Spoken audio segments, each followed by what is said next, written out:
This is the FREESKY Ranger AIR dual-motor electric bike. If you're thinking about picking one up, I just want to walk you through my experience, because this bike surprised me in a couple ways. Some good, some that are worth knowing before you spend the money. The big thing you notice right away is the size and weight. This isn't one of those e-bikes you casually lift up a few stairs or toss on a rack without thinking. With the fat tires and the dual motors, it feels closer to a small moped than a normal bicycle when you're moving it around by hand.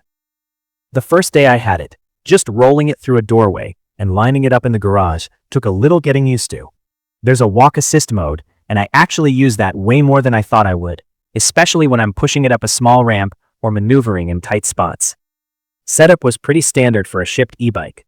I had to do the usual stuff like get the front wheel straight, handlebars lined up, pedals on, and check bolts. I'll be honest, I don't trust factory tight on anything that's going to hit bumps at speed, so I went over a bunch of fasteners again after a few rides. That ended up being a good call. Nothing scary, just the normal settling in where a bolt or two wants a retighten. On the road, the dual motor setup is the main reason you'd buy this. I've ridden single motor fat tire e-bikes before, usually around the 750 watt class, and they're fun, but they can feel like they're working hard on steeper hills or soft ground. With this one, the power feels more available, especially when you start from a stop or when the surface is loose. I ride a mix of cracked pavement, some gravel paths, and a couple short, punchy hills near where I live. On the hills, I don't find myself doing that thing where I'm leaning forward and hoping the bike keeps pulling. It just goes. The traction is noticeably better when both wheels are driving, especially on dirt or gravel, where a rear-only bike might spin a bit if you hit it too hard. The pedal assist feels more like an on-off push than a supernatural extension of your legs. That's not a deal breaker for me, but it's something I noticed over time. If you've used a bike with a torque sensor, you know that smooth, the harder I pedal, the more it helps feeling. This doesn't really feel like that. It's more like you choose a level, and the bike gives you that level when it decides you're pedaling. After a week or so, I adapted, and now it feels normal. But the first couple rides, I had a few moments where it surged a bit more than I expected, especially starting up again after coasting. I mostly ride it like a practical commuter and errand bike. The step-through frame is honestly one of my favorite parts because with a bike this tall and heavy, I don't feel like swinging my leg over a high-top tube every time, especially if I'm wearing a backpack or carrying something. The riding position is also more upright than a typical mountain bike, which I prefer for longer rides because my wrists and lower back don't get as annoyed. The suspension does a lot of work. I've hit potholes and rough patches that would normally make me stand up off the seat. And on this bike, it's more of a dull thump than a jolt. Between the suspension and the 26x4 tires, it's a comfortable ride. The trade-off is that fat tires feel a little slower and heavier when you're pedaling without much assist. If the battery ever ran out far from home, I could get it back, but I would not call it a fun pedal. It's doable on flat ground, but it reminds you quickly that this is a heavy machine. Range is always the question people ask. The battery is 48 volts 25 Ah, and in real use, I see the range swing a lot depending on how I ride. If I'm using both motors a lot, accelerating hard, and keeping the assist high, the battery drops much faster than I expected the first time. If I calm down, use a lower assist level, and treat it like a bike instead of a small motorcycle, I get much more reasonable distance.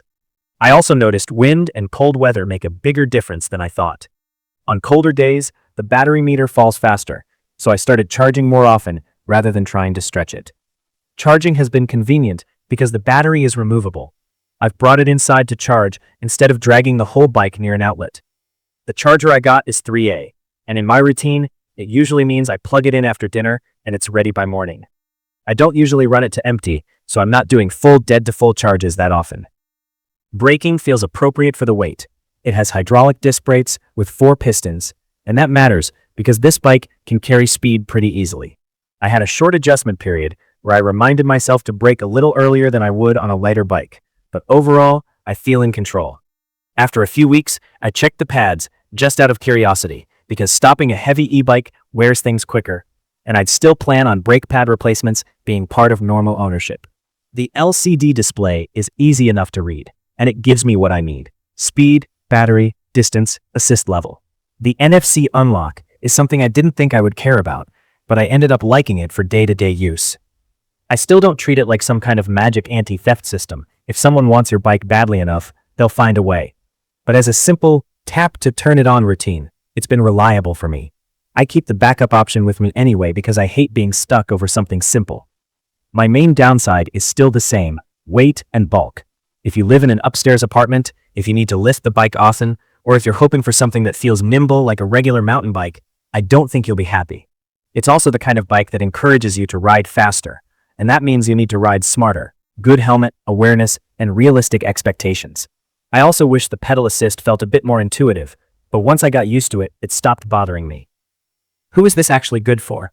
If you're someone who wants a comfortable ride, you deal with rough roads or mixed terrain, you like the stability of fat tires, and you want strong help on hills without feeling like the bike is struggling, it makes sense. It's also good if you're planning to carry gear, because the frame and overall build feel like they're made for real use, not just casual weekend rides around the block. If your main goal is a light bike, you can pedal like a normal bicycle most of the time, I'd look at something smaller and lighter with a single motor and thinner tires. Overall, I've enjoyed living with it. It's not perfect, but it's been practical, comfortable, and it handles the routes I actually ride without drama. If you've got questions about anything I didn't cover, drop them in the comments and I'll answer based on what I've experienced. If this video helped, subscribe to the channel and leave a comment.